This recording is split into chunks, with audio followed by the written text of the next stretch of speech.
మాతృదేవోభవ. ఏ జన్మంబున నెట్టి పువ్వులను నిన్నే రీతి పూజించితేను. అమ్మా, ఏ జన్మంబున నెట్టి పువ్వులను నిన్నే రీతి పూజించితేను. ఈ జన్మంబున నీదు నంకమున నే నిన్నేండ్లు పారాడితిన్. ఏ జన్మంబున నెట్టి పువ్వులను నిన్నే రీతి పూజించితేను. ఈ జన్మంబున నీదు నంకమున నే నిన్నేండ్లు పారాడితిన్. ఓజస్సార మహాకవిత్వధిషణ యోగము దీపింప. ఓజస్సార మహాకవిత్వధిషణ యోగము దీపింప. నీ తేజము నిలబెట్టు శక్తి నిడుచున్ దీవింపుమా తల్లిరో. నీ తేజము నిలబెట్టు శక్తి నిడుచున్ దీవింపుమా తల్లిరో. ఏబిఎన్ ఆంధ్రజ్యోతి ప్రేక్షక మహాశయులందరికీ నవజీవన వేదం అనే కార్యక్రమంలో 161వ భాగానికి స్వాగతం పలుకుతున్నాం. అర్జునుడు పరమాత్మ యొక్క విశ్వరూపాన్ని సందర్శించి అంతవరకు నిన్ను మామూలు వ్యక్తిగా భావించి కృష్ణ అని, యాదవ అని, మిత్రమా అని ఏవో రకరకాల మాటలతో చనువుగా పిలిచానయ్యా, అవన్నీ పొరపాటున అన్నాను, చనువు చేత అన్నాను, నన్ను క్షమించవయ్యా అని అడిగాడు. పరమాత్మ ఇవేమీ పట్టించుకోవడం తెలుసున్నా సరే ఆయన ధర్మం ఆయన చేశాడు భయం కొద్దీ. ఇప్పుడు ఇక నీకు ఏం చెయ్యాలో ఏమి ఇవ్వాలో నాకు అర్థం కావట్లేదు తండ్రి. ఇంత దివ్యరూప సందర్శనం నాకు కలిగించావు, ఇంతకంటే ఏం కావాలి జీవితంలో? ఏమిద్దాం? విశ్వమంతా నీదే అని తెలిస్తే ఏమి ఇయ్యమంటావు? ఇక మమ్మల్ని మేము నీకు అర్పించుకోవడం తప్పితే చేయగలిగింది ఏం కనపడడం లేదు. తస్మాత్ ప్రణమ్య ప్రణిధాయ కాయం ప్రసాదయే త్వాం అహమీశమీడ్యం. తస్మాత్ ప్రణమ్య ప్రణిధాయ కాయం ప్రసాదయే త్వాం అహమీశమీడ్యం. పితేవ పుత్రస్య సఖేవ సఖ్యుః ప్రియ ప్రియాయార్హసి దేవ సోఢుం. పితేవ పుత్రస్య సఖేవ సఖ్యుః ప్రియ ప్రియాయార్హసి దేవ సోఢుం. తస్మాత్ అందువలన ఓ పరమాత్మ ప్రణమ్య ప్రణిధాయ కాయం, కాయం ప్రణిధాయ ప్రణమ్య, దేహాన్ని వంచి నీకు నమస్కారం చేస్తున్నా. పరమేశ్వరుడు ముందు ఆ వినయం మనం చూపించాలి. ఈ తల వంచవలసింది వంచి తీరవలసింది పరమేశ్వరుడి దగ్గర, ఇంకెక్కడా వంచకూడదు. తల ఉన్నది ఇంకా అడ్డమైన వాళ్ళ దగ్గర ఓహో వంగిపోవడానికి కాదు. ఈ వినయాలు మనకేమి తెచ్చిపెట్టవు. ఈ వినయం చూపించడం కంటే వారు చెప్పినటువంటి వివేక మార్గంలో నడవడమే చాలా ముఖ్యం. వినయం ముఖ్యమయ్యేసరికి అసలు అనుచరణ అన్నీ మానేస్తారు. అనుసరించడం అది అదే ఉండదు. ఇంక వినయం ఒకటే, ఇంక ఇలా చేతులు కట్టు కూర్చోవడం అంతే. లేకపోతే ప్రవచనం వింటుంటే ఇలా దండం పెట్టు కూర్చోవడం. కానీ ఇది అవసరం లేదు. గురువు చెప్పిన మాటల్ని చేయడం చాలా ముఖ్యం. ఆచరణ అక్కడే తేడా కనపడుతుంది. ఆ మాటలు చెయ్యరు, ఈ వినయం చూపిస్తారు. ఆ చూపించవలసింది భగవంతుడి దగ్గర. ఆయన రకరకాల గ్రంథాలలో మనకి ఆయన మార్గాన్ని చేరుకోవడానికి అవసరమైన విధానాలు చెప్పాడు, అవి అనుసరించాలి. అందుకే మీరు దేవాలయాల్లో గమనించండి, ఆ ఎదురుగా ఉన్నటువంటి గరుత్మంతుడి విగ్రహం లేదా ఆంజనేయ స్వామి విగ్రహం, నందీశ్వరుడు సహా శివుడు, భగవంతుడు ముందు ఉండేటువంటి విగ్రహం చాలా వినయంగా ఇలా నమస్కారం చేస్తూ ఉంటుంది. ముఖ్యంగా విష్ణు ఆలయాల్లో గరుత్మంతుడు ఇలా ఉంటాడంతే, ఆయన ఇక ఈ చెయ్యి తీయడం ఉండదు. అదే ప్రణిధాయ కాయం ప్రణమ్య, శరీరాన్ని వంచి నమస్కరించడం. మనం చేయవలసింది ఈ శరీరాన్ని వంచడం దేవాలయంలో మాత్రమే. ఇక ఊరికి కనిపించిన వాళ్ళకల్లా పాదాభివందనాలు అవసరం లేదు. ఈ మధ్యన ఇంకా కొత్త విధానం కూడా మొదలెట్టారు. మోకాళ్ళ దగ్గర నుంచి కిందికి పిసికేస్తున్నారు, ఏమిటో ఇలాగా సైకిల్ పంపు నొక్కనట్టు. ఈ విచిత్రాలు మానేయాలండి. అతి అంటారు, బాగా అతి ఎక్కువైంది జనంలో. ఇక ముందుకు వెళ్ళడానికి వీల్లేదు. ఇంకా ఇప్పుడు అందరూ ఎలాగ మొదలు పెడితే ఈ మాట్లాడిన వక్త వేదిక మించి దిగి బయటికి వెళ్ళడానికి అరగంట పడుతుంది. ఒకళ్ళు చేశారు కదా మిగిలిన వాళ్ళు చేస్తారు. పైగా చేయించుకుంటే ఈయనకి ఇది ఇష్టమేమో ఇంకొకళ్ళు చేస్తారు. ఇది అనవసరపు వ్యవహారాలు ఇవన్నీ. కేవలం గౌరవం కోసం ఈ నమస్కారం చాలు. మరి ఏదో గొప్పగా మనం తల్లిదండ్రులతో సమానంగా భావించిన వారికే పాదాభివందనం చేయాలి, మిగిలిన వాళ్ళకి చేయకూడదు. తల్లి తండ్రికి చేయరండి ఎవరు, ఊళ్ళో వాళ్ళందరికీ చేయమంటే తయారు. ఓ గురువుల కాళ్ళ మీద పడిపోవడం, స్వామీజీల కాళ్ళ మీద పడిపోవడం, కన్న తల్లి కాళ్ళు కడిగేవాడు, కన్న తల్లి భుజం మీద చేసి పావుగంట మాట్లాడేవాడు లేడు, వాళ్ళని అశ్రద్ధ చేసేయడం. ఇది చాలా ముఖ్యం. మానవ సంబంధాల్లో ఇంట్లో వాళ్ళని గౌరవించడం చాలా ముఖ్యం ముందు బయట వాళ్ళకంటే. ఈ కృత్రిమత్వమే మన జీవితాల్లో బాగా ప్రవేశించింది. చేయవలసిన బాధ్యతలు చేయకపోవడం, బయటకు మాత్రం బాగా వినయం ప్రదర్శించడం. ఇది మానేసి వంగవలసింది గుళ్ళో మాత్రమే. ప్రణిధాయ కాయం. అందుకే గరుత్మంతుడు ఇలా ఉంటాడు. అక్కడ భగవంతుడి ముందు అందరూ అహం విసర్జించవలసింది. అందుకే చూడండి, ప్రణిధాయ కాయం ప్రసాదయే త్వాం అహం ఈశమీడ్యం. ఈశ్వరుణ్ణి, ఈడ్యుడిని అంటే స్తుతించవలసిన వాడిని, స్తుతించవలసింది కూడా భగవంతుడు ఒక్కనే. ఈడ్య అంటే స్తుతింపబడినవాడు, ఈడిత అంటే స్తుతింపబడినవాడు. శివం శంకరం శంభుమీశానమీడే, శివం శంకరం శంభుమీశానమీడే. ఆ ఈడే అంటే స్తుతిస్తున్నాను అని అర్థం. ఆంగ్లంలో ఐ ప్రైజ్ అని అర్థం. ఆ ఈడ్యుడు ఎవరంటే భగవంతుడు ఒక్కడే. మానవ మాత్రుడు ఎవరిని మనం ఈ నరవన నాలికతో స్తుతించకూడదు, మహా అయితే మెచ్చుకుంటాం అంతే. ఇక ఇంద్రుడు చంద్రుడు అని పొగడ్డం మొదలుపెట్టాక మానవులు ఎలా తయారయ్యారో మనం చూస్తూనే ఉన్నాం. అందుకని ఈశ్వరుడు, ఈడ్యుడు అన్ని భగవంతుడు ఒకడే. అహం ప్రసాదయే, నేను నిన్ను ప్రసన్నం చేసుకుంటున్నాను ఈ రకంగా మామూలుగా అర్థం. అహాన్ని ప్రసాదంగా సమర్పణ చేస్తేనే భగవంతుడు దక్కుతాడు. ఆ అహాన్ని ప్రసాదం చేసేయాలి, నైవేద్యం పెట్టేయి.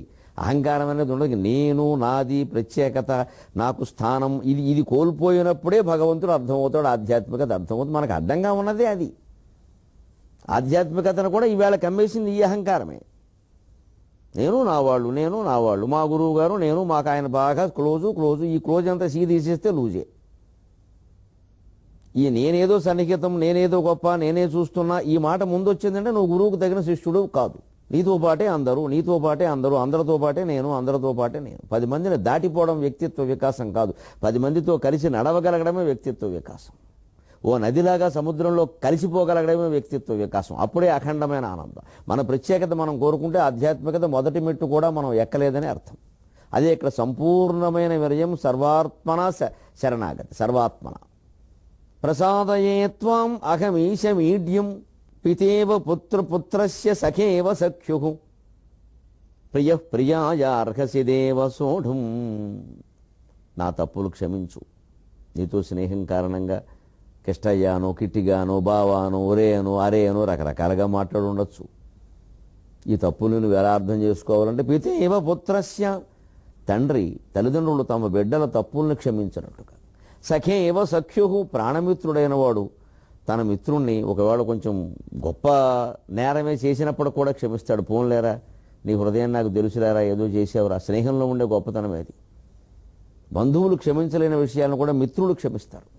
బంధువులు అర్థం చేసుకోలేని విషయాలు కూడా మిత్రులు అర్థం చేసుకున్నారు. బంధం ఎంతసేపు శారీరక బంధం, నాకేం జరిగింది, నన్ను ఏం పట్టించుకున్నారు, నాకేం పెట్టారు, నాకేం ఇచ్చారు, ఈ గొడవే ఉంటుంది ఎంతసేపు. బంధుత్వాలు వాళ్ళు ఎక్కువ, మేము ఎక్కువ. ఒకవేళ వాళ్ళు ఎక్కువ వాళ్ళు అయితే ఆ వాడికి ఏం తెలుసండి అనడం, తక్కువ వాళ్ళు అయితే వాడు ఎప్పుడు అంతే, వాడి జాతకం అంతే అనడం, ఈ వ్యాఖ్యానాలే వినపడతాయి బంధువులు ఎంతసేపు.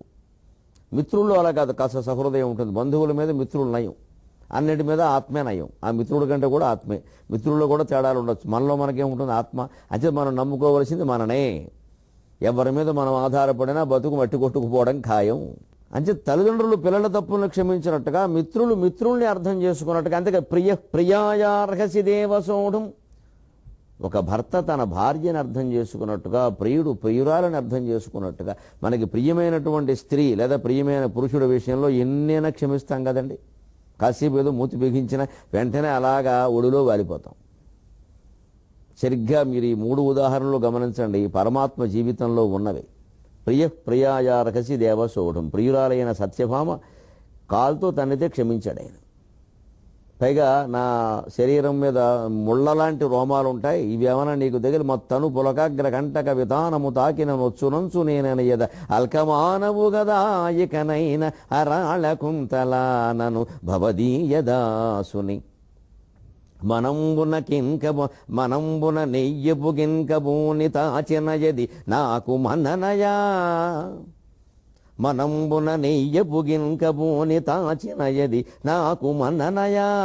తాచిన అది అని చదువుతారు, చదవకూడదు. తాచినయది అనాలి ఖచ్చితంగా.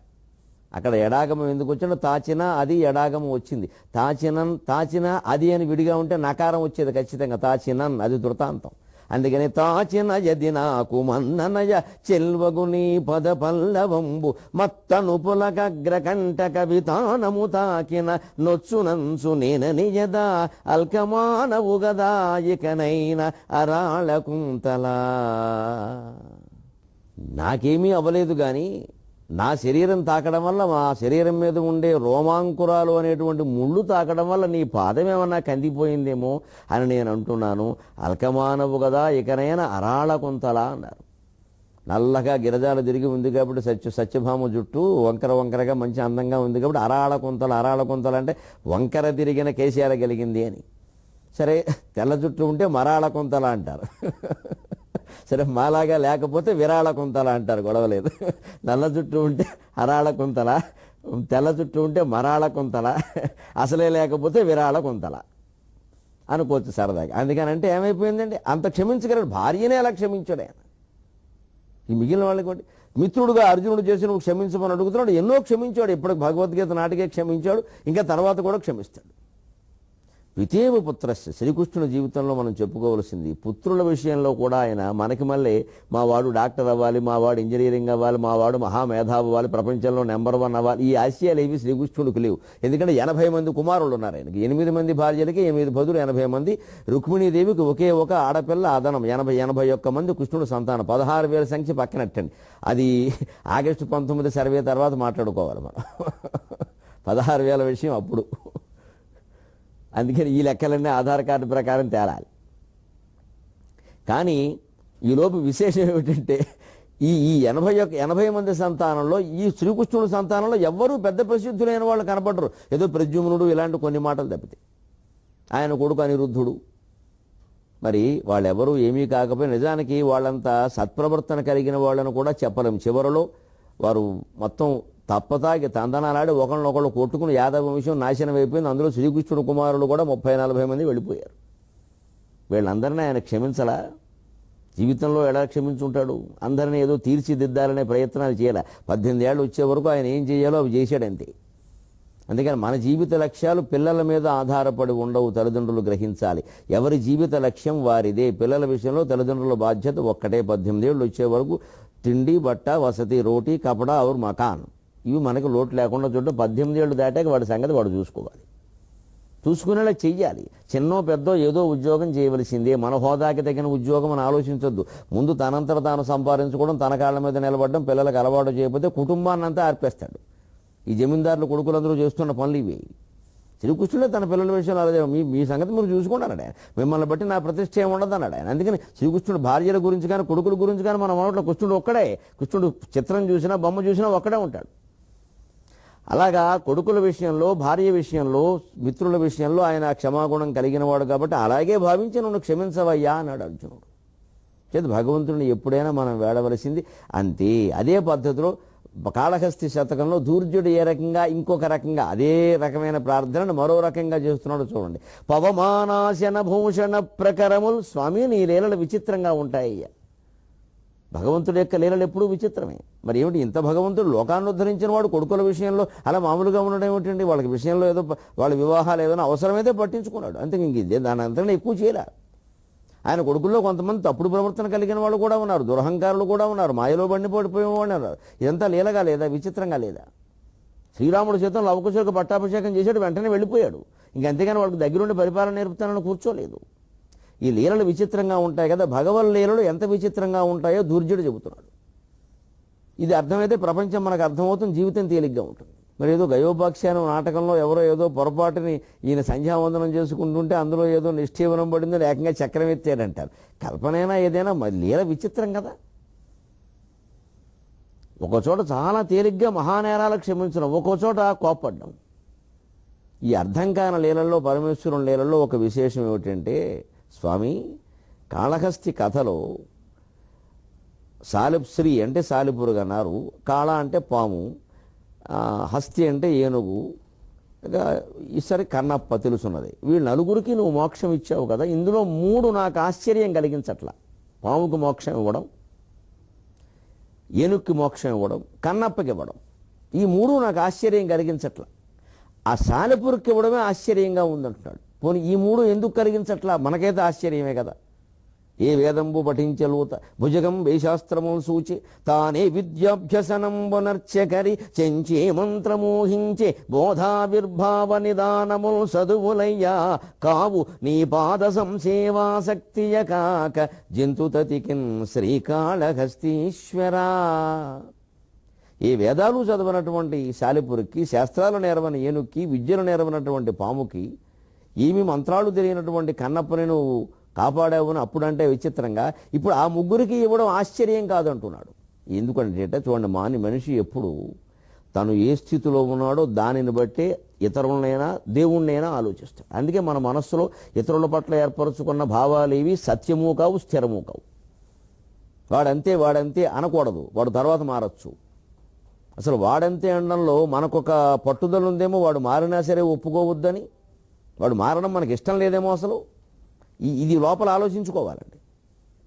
వాడు మారాడు, వాడు మంచివాడు అయ్యాడన్నా సరే వాడు మారడు, వాడు ఈ జన్మకు మారడు. మనం అంటే వాడు మారడం మనకి ఇష్టం లేదన్నమాట. ఇది క్రూరం. మారకపోవడం కాదు, మారినా మనం అంగీకరించకపోవడం, మారడమే ఇష్టం లేకపోవడం క్రూరం. అప్పుడు మార్చుకోవాల్సింది మనని, వాడిని కాదు. ఎందుకంటే ఎప్పుడు మన బంధువులు, దగ్గర వాళ్ళు ఎవరు తక్కువలో ఉంటూ ఉండాలి, మనం పైన ఉంటూ ఉండాలి. ఎంతసేపు వాళ్ళు మనం చూసి అసూయ పడుతూ ఉండాలి. ఇది చాలా మందిలో ఉంటుంది. ఈ ప్రవృత్తి పోనంత వరకు ఏమి నువ్వు పద్యాలు పాడు, పాటలు పాడు, నాటకాలు ఆడు, అరికథలు చెప్పి ఉపయోగం లేదు. ఈ ప్రవృత్తి ముందు మార్చుకోవాల్సింది.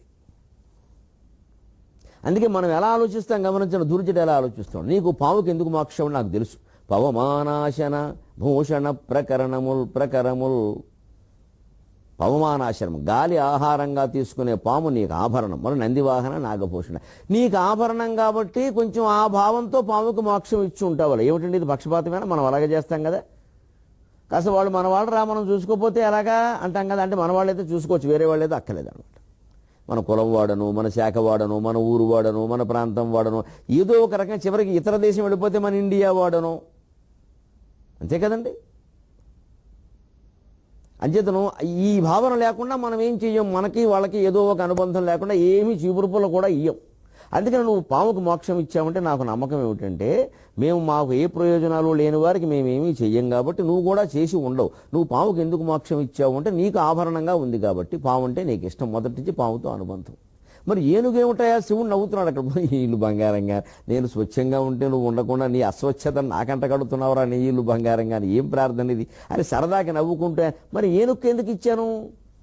భద్రేభ చర్మంబు, ఎప్పుడు ఏనుగుతోలు ధరిస్తావుగా. అయ్యి బాబు, శివుడు ఆశ్చర్యపోయి అమ్మవారికి చూసావుటే పార్వతి, అమ్మ అలాగే ఉంటారని భక్తులు జాగ్రత్తగా ఉండాలని చెబుతుంది ఆవిడ.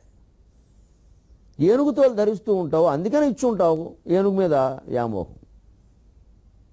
అప్పుడు మళ్ళీ ఆశ్చర్యంగా, మరి కన్నప్ప నాకేమో చుట్టం కాదు, ఆయన చర్మాన్ని నేను ధరించలేదు, ఆయనకి నాకేం ఆభరణం కాదు, ఆయనకి ఎందుకు ఇచ్చానంటే భద్రేభ చర్మంబు ఆటవికత్వంబు ప్రియంబులై. ఆటవికత్వం, నువ్వు అర్జునుడు తపస్సు చేస్తుంటే కిరాత వేషంలో వెళ్ళావా లేదా? లోకంలో ఇన్ని వేషాలు ఉండగా కిరాత వేషమే ఎందుకు వెయ్యాలి? అక్కడ ఎందుకు వేసాడు అంటే, అర్జునుడు అడవిలో తపస్సు చేస్తున్నాడు, ఆయనతో యుద్ధం చేయాలంటే కిరాతుడికే సాధ్యం అవుతుంది. ఒక మహారాజు వెళ్ళి అడవిలో కూర్చునే మునితో యుద్ధం చేయడు. అక్కడ తగాదా పెట్టుకోవాలి, పంది గురించో లేడి గురించో, అది కిరాతుడికి ఆయనకే సాధ్యం, అందుకనే వేశాడు. కానీ మానవుడు ఎలా ఆలోచిస్తాడు? తన సంకుచిత స్వభావం ప్రకారమే తాను ఆలోచిస్తాడు. ఏమీ బంధుత్వం లేకపోతే ఎవరికి ఏమీ చేసే అలవాటు మనకి లేదు కాబట్టి ఆ భావాన్నే భగవంతుడికి అంటగడుతున్నాడు చమత్కారంగా. అంచేది అర్జునుడికి నువ్వు కిరాతుల్లా కనిపించావు కదా, కిరాత వేషం వేసావు, బహుశా నీకు ఆ కిరాత వేషం బాగా ఇష్టమై ఉంటుందిలే, అందుకని కిరాతుడికి మోక్షం ఇచ్చావు. ఇప్పుడు శివుడు నవ్వుకుని, అదంటావా సంగతి?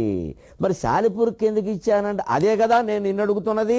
వీళ్ళందరికీ ఇచ్చావు బాగానే, మరి సాలిపురికి ఎందుకు ఇచ్చావు? చలదిన్ పాటించి కైవల్యమిచ్చి వినోదించుటకు ఏమి కారణమయా శ్రీకాళహస్తీశ్వర. మరి సాలిపురికి ఎందుకు ఇచ్చావు అని ఆయన చెబుతున్నాడో, ఎందుకు ఇచ్చానని ఈయన చెబుతున్నాడో. పవమానాశన భూషణ ప్రకరముల్ భద్రేభ చర్మంబు ఆటవికత్వంబు ప్రియంబులై భుజగ శుండాల అటవీచారులన్ భవదుఃఖంబుల బాపుటొప్పు చలదిన్ పాటించి కైవల్యమిచ్చి వినోదించుటకు ఏమి కారణమయా శ్రీకాళహస్తీశ్వర. పాముకు మోక్షం ఇచ్చావంటే నీకు ఆభరణం కాబట్టి, ఏనుక్కు మోక్షం ఇచ్చావంటే నీకు చర్మం కాబట్టి, ఆటవికుడికి కన్నప్పకు మోక్షం ఇచ్చావంటే కిరాత వేషం నువ్వు ఇష్టపడి వేసావు కాబట్టి. అంచేత భుజగ శుండాల అటవీచారులను, భుజగం అంటే పాము, శుండాలం అంటే ఏనుగు, అటవీచారుడు అటవీ ఎందు చరించేవాడు కిరాతుడైన కన్నప్ప. వీళ్ళని భవదుఃఖంబుల బాపుడప్పు, వీళ్ళకి ఆ సంసార దుఃఖాలు జీవితాలు పోగొట్టి ఇక మళ్ళీ జన్మెత్తే పని లేకుండా ఇక పునరావృత్తి రహితమైన కైవల్యాన్ని ఇచ్చామంటే మాకు అర్థం అవుతుంది. కానీ చలదిన్ పాటించి కైవల్యమిచ్చి వినోదించుటకేమి కారణమయ్య. శాలిపురికి ఎలా ఇస్తావయ్యా? ఏం చేసింది అది నీకు? పైగా అది చేసిన చిన్న పనిని తెలియకుండా చేసిన దాన్ని, దాని సహజ ప్రవృత్తి ప్రకారం చేసిన దాన్ని పరమాత్మ ఎలా భావించాడు అంటే, ఆ పొత్తపినాడు అడవిలో ఆ కాళహస్తి ప్రాంతం ఉండే చోట ఆ శివలింగం ఉంటే దాని మీద ఊరికే ఏదో సాలుగూడు బూజు కట్టింది. దాని పనేది. అంతకంటే ఏం బూజు కట్టకపోతే భవనం కడుతుంది ఏమిటి? లేదా సీమాంధ్రకి రాజధాని కడుతుందా? ఏం కడుతుంది అది? దానికి అట్టగలింది ఏదో అది కట్టింది, బూజు కట్టింది. బూజు కడితే అది భవనం కింద భావించాడు. దాని మీద మంచు బిందువులు పడి పొద్దున్నే సూర్యకి తెల్లరగట్ట మంచు బిందువులు పడ్డాయి. అవేవో ముత్యాల్లో ఉన్నాయట. మనకి ఇష్టమైతే అన్ని బాగానే ఉంటాయి. మరి దుర్జలు అన్నాడంటే తప్పే ఉంది. అదేమో మంచు బిందువులను ముత్యాలండి అన్నట్ట శివుడు. ఆ పైన సూర్యకిరణాలు పడి విచిత్రంగా దుర్జుడు వర్ణిస్తాడు కాళహస్తి మహత్యం కావ్యంలో. ఆ సూర్యకిరణాలు ఆ మంచు బిందువుల్లో పడి కాంతి వక్రీభవనం చెంది రకరకాల రంగుల్లో కనపడుతున్నాయి. అవన్నీ కెంపులు, వజ్రాలు, పగడాలు. వారు దీనిళ్ళు బంగారంగాను ముత్యాలు పందిరేసింది అనుకున్నాను. కెంపులు, పగడాలు, మరకతాలు, మాణిక్యాలు, పుష్యరాగాలు. ఏమిటిది అంటే, మనకి ఇష్టమైన వాళ్ళు ఏం చేసినా చీపురుపల్ల మనకిస్తే అది పట్టు చీర కింద ఉంటుంది, గోచిగుడ్డు ఇస్తే పట్టు చీర కింద ఉంటుంది. మనకి ఇష్టం లేని వాళ్ళు పట్టు చీర పెడితే ఈ అంచు నాకు నాపదో. ఇష్టం లేదంటే అందుకంటే ఏం లేదు. ఇలాంటి ధోరణి ఉందా లేదా మనుషుల్లో? దానికే అనమాట. అంటే నీకు ఇష్టమైన వాళ్ళు ఏం చేసినా మంచిదే అనమాట. అందుకే ఏమిటది? బూజు కొడితేనేమో భవనం అంటావా, మంచు బిందువులు పడితే ముత్యాలంటావా? దాని మీద ఏదో సూర్యకిరణాలు పడి వక్రీ భవనం చెందితే ఇక అవన్నీ ఏమో నాకు పగడాలు ఇచ్చింది, పుష్యరాగాలు ఇచ్చింది, అంతేనయా దేవతలు కూడా ఇంతేనయా, మీకు ఇష్టమైన వాళ్ళకి అన్నీ ఇచ్చుకుంటారు, మేము ఎందుకు ఇస్తారు? అందుకే నిజంగా ఈ పద్యం చదివినప్పుడు మామూలుగా నా ఇంట్లో నాకు శివ పూజ చేసుకునే అలవాట్లో ఓసారి శివుని చూసి నాకు అనిపించింది, ఏమయ్యా నువ్వు చేసిన పని ఏంటి అసలు? గుండెలందు పెద్ద గూడు గట్టినదంచు చలదికిచ్చినావు కలి విముక్తి. గుండెలందు పెద్ద గూడు గట్టినదంచు, గుండె పైన పెద్ద గూడు గట్టినదంచు చలదికిచ్చినావు కలి విముక్తి. ముక్తి కొరకు మేము భక్తితో నినుగొల్వ, ముక్తి కొరకు మేము భక్తితో నినుగొల్వ, గూళ్ళు గట్టెదేలా గుండెలందు. ఇదొక రకమైన భావన. నీ గుండెల మీద అది గూడు కట్టింది కదా అని దానికి మొత్తం ఈ కలిదోషాల నుంచి విముక్తి ఇచ్చి మోక్షాన్ని ఇస్తావా? ముక్తి కోసం మేము నీ దగ్గర ఏడుస్తుంటే మా గుండెల్లో నువ్వు గూళ్ళు కడుతున్నావా? పెళ్ళాలని, పిల్లలని, మొగుళ్ళని, బంధాలని, బాధలని. ఇవన్నీ వదిలించవయ్యా అని మేము నిన్ను ప్రార్థిస్తుంటే మా కొత్తగా గూళ్ళు కడతా. ఇక్కడ ఉన్న గూళ్ళు జాలక, మేము కట్టుకున్న జాలక నువ్వు కడుతూ ఉంటాం. మళ్ళీ ఇక్కడ మాయలు, పరీక్షలు ఏవో పెట్టి మేము తట్టుకోగలవా నీ పరీక్షలకి? అదేమో ఏమీ తెలియక ఓ బూజోటి కడితే అక్కడ బూజుతోటి అది గూడు కట్టింది అని మోక్షం ఇస్తే, గూడు కట్టిన వాళ్ళకి మోక్షం ఇస్తే మోక్షం కోరే వాళ్ళకి గూడు కడుతున్నావు, ఏం పద్ధతయ్యా అని నేను అడిగాను. గుండెలందు పెద్ద గూడు గట్టినదంచు చలదికిచ్చినావు కలివి చలది కొసగినావు కలి విముక్తి. ముక్తి కొరకు మేము భక్తితో నినుగొల్వ, గూళ్ళు గట్టెదేలా గుండెలందు. ఇది అపూర్వ రహస్యం. ఎందుకంటే స్వామి యొక్క లీల ఎలా ఉంటుందంటే దానికి మనం మామూలుగా ఇవ్వలేదండి. ఆ గూళ్ళు అంటించేశాడు. అక్కడ ఎవరో దీపం పెడితే ఆ దీపం వల్ల కావాలని ఆ దీపకాంతి రెచ్చిపోయేలా చేసేసి ఆ సాలుగూడు మొత్తం భస్మం అయిపోయేలా చేశాడు. దాంతో ఆ చలదికి దాని జన్మాంతర సంస్కారం ఎటువంటిదో కానీ నేను కట్టినటువంటి గూడుని ఈ అగ్ని నాశనం చేస్తున్నాను, నా బతుకెందుకు శివుడు ఊరుకున్నాడంటే నేను ఎందుకు ఇక్కడ ఆయన ఆ సాలెపురుగు ఆ మంటల్లో దూకేసిందండి. కాళహస్తి మహత్యం చదవండి మీరు. అప్పుడు ఆగు ఆగు ఆగు అని దానికి విముక్తి ఇచ్చాడు. అంతగా ఏమీ చేయలేదు. అంటే ఆత్మార్పణ ఉంటే గాని భగవంతుడు విముక్తి కలిగించడు. ఊరికే ముక్తి ముక్తి అంటే మినపరొట్టి కాదు. కాశీఖండంలో చిన్న ఘట్టం ఉంటుంది.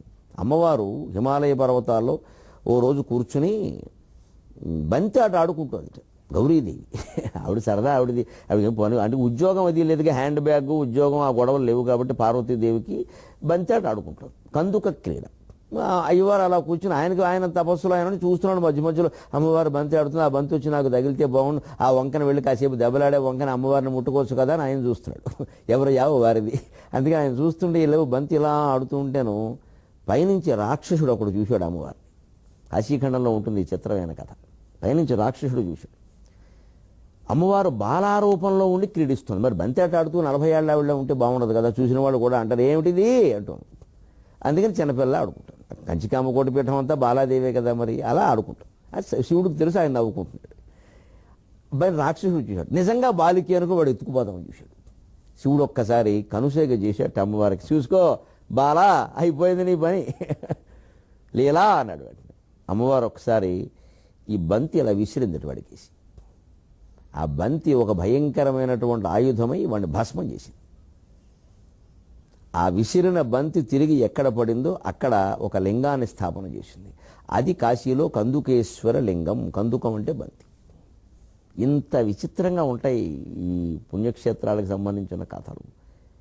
ఇవి ఎందుకు ఇలా ఉండడం అంటే ఇదంతా లీలగా భావించండి, క్రీడగా భావించండి. అమ్మవారు ఏమిటి, బాలారూపంలో ఉండడం ఏమిటి, బంతి ఆట ఆడడం ఏమిటి, ఆవిడ రాక్షసుడు చూసి ఎత్తుకుపోదామని చూడడం ఏమిటి, శివుడు మళ్ళీ కనుసేగి చేయడం, ఈవిడేమో ఒక విన్యాసం చేసి బంతి విసరడం, వాడు చనిపోవడం. ఈ ప్రపంచం అంతా ఒక క్రీడ నడుస్తుంది.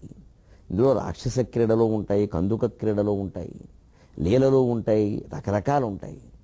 దీన్ని ఎలా తీసుకోవాలో అలా తీసుకోవాలో, మనం ఆందోళన చెందవలసిన అవసరం లేదు. ఏమొచ్చినా ఆయన ఉన్నాడు. ఎటువంటి వాళ్ళకైనా మోక్షాన్ని ఇచ్చి తీరతాడు. సాలిపురుక్కి ఇచ్చినవాడు మనకివ్వడం. కాకపోతే మనకు మనస్సులో కలిగే రకరకాల భావాలన్నీ పోనీ నాబోటిగాడు అవధాని కాబట్టి, కవి కాబట్టి పద్యంలో పెట్టినా, మీరు పెట్టినా పెట్టలేకపోయినా కనీసం కాగితం మీదనే పెట్టండి. భగవంతుడికి సంబంధించిన భావాలు కాగితం మీద పెట్టండి అమ్మా. అది వచనంలోనే పెట్టండి, హాయిగా మామూలుగా వ్యవహార భాషలో మీకు తోచిందలా రాయండి. ఏం పర్వాలేదు. మధ్యలో ఇంగ్లీష్ పదాలు వచ్చినా పర్వాలేదు, భగవంతుడు ఇంగ్లీష్ను కూడా క్షమిస్తాడు. తెలుగు అయితే ఇష్టపడతాడు, నాతో చెప్పాడు ఆ విషయం. తెలుగు అయితే బాగా ఇష్టపడతాడు, ఇంగ్లీష్ అయితే క్షమిస్తాడు. రాయండి హాయిగా, అది మహాకవిత్వం. ఒక్కసారి 10 రోజులు అయ్యాక అమ్మవారిని ఆరాధిస్తుంటే, భగవంతుడిని ఆరాధిస్తుంటే మీకు కలిగిన భావాలు విడివిడి భావాలైనా పర్వాలేదు, చూసుకుంటే విచిత్రంగా ఉంటుంది. అవి ఎవరు చదువుకున్నా ఆనందంగా ఉంటాయి. ఇది నిజమైన ఆరాధన, నవజీవనంలో అత్యంత ఆనందం కలిగించే ఆరాధన. సెలవు.